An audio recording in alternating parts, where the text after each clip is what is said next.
Thank you very much, everybody. Thank you. I got some exciting news I want to share right off the bat. I am 48 years old, never married, but I just got engaged for the first time, so that's exciting for me. Thank you. Thank you. She is 43 and never married, and believe it or not, we actually dated like 9 years ago, and it just didn't work out. We went our separate ways, but for some reason, my friends think that's a romantic story. They're always like, oh, did you guys go your separate ways because you knew the timing wasn't right? That someday God would bring you two back together. And we're like, no. We went our separate ways because we both thought we could do better.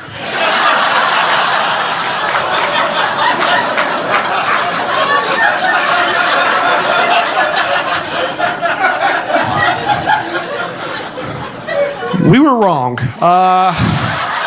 We were very wrong. We were still in our 30s and had hope.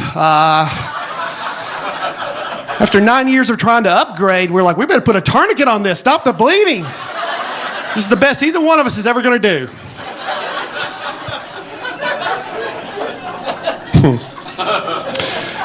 We're going to have a small wedding. Not our choice, our friend's choice. Look, your friends don't want to come to your wedding in your 20s. Try asking them you're almost 50. And good luck finding friends to be in your wedding at our age. I asked my one buddy, he's like, man, I'd love to do it, but my bad knee. If it rains, that thing will lock up on me.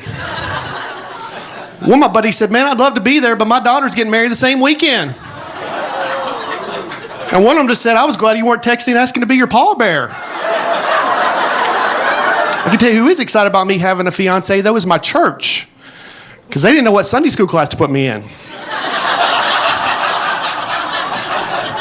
I go to one of these big churches, has different classes for all types of different backgrounds. Not for a 48-year-old single man. They were stumped. They didn't know what to do. They were like, divorcees? No. He's never been married. Widows and widowers? No. He's literally never been married. Young professionals? Nope. This guy ain't young or professional. I'm not qualified to teach a class. I volunteered to help out in the nursery, but that got shot down pretty fast.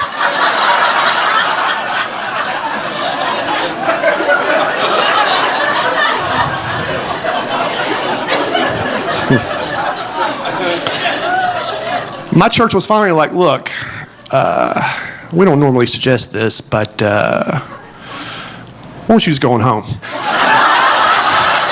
We think that'd be best. Just read your Bible, and we'll text you if there's anything you need to know. I'm getting forgetful. You ever texted yourself a reminder and then forget the text is from you? Other night I was going to bed, checked my phone, had a message from earlier in the day that said, call Kevin about pest control. I was like, who knew that I needed to call Kevin about pest control? I looked at the number. I didn't recognize it. So I texted back. Who is this? Of course, I immediately got a reply. Who is this? I was like, well, that's kind of rude. I don't know who this guy thinks he is, but he was on top of that text. I'll give him that. Like, it was immediate. I was impressed, if anything. So I texted back. No, you texted me first. Of course, I immediately got a reply. No, you texted me first. And this went on way longer than I'm proud to admit. At one point, I called myself an idiot, which means myself called me an idiot. And then the next day, I showed it to my fiance, and she said, well, technically, you're both right. I'm not smart. I don't have kids, but I admire all the parents here with kids. But let me just ask you guys, though, who do you think have it harder, mothers or fathers? I think it's mothers, too, and here's why. You've never heard about a mother who had a secret second family somewhere else.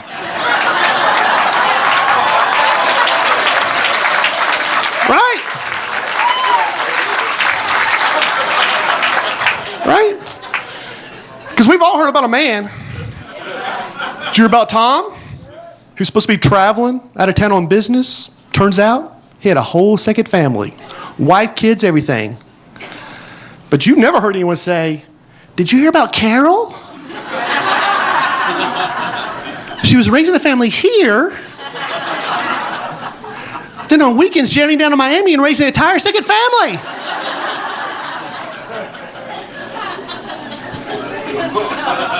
I hope I can be a good husband. We'll see. I hope I can protect my wife. I doubt it. Not exactly what you call a manly man. I know that may shock some of you. Here's one way I know. Other day, my mom called me and said the ladies group in her church was taking a self-defense course and thought I might want to join her.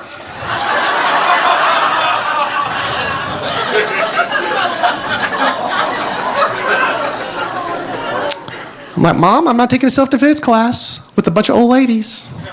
And she said, well, I remember you used to want to fight in the UFC. And that's true. Back in the day when I'd watch these Jean-Claude Van Damme movies like Bloodsport or Kickbox or whatever, they always said the most unorthodox fighters are sometimes the best fighters. So I thought I could come up with some unorthodox style and I could win in the UFC.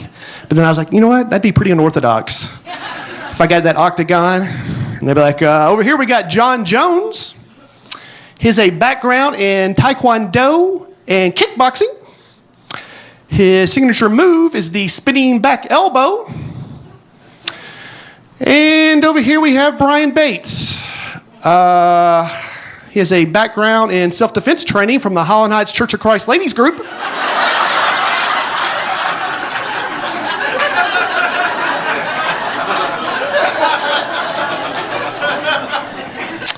His signature move is the keys between the fingers when he walks to his car.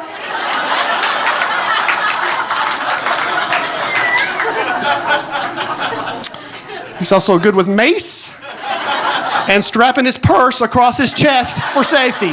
Folks, I'm Brian Bates. Thank y'all so much. Thank you.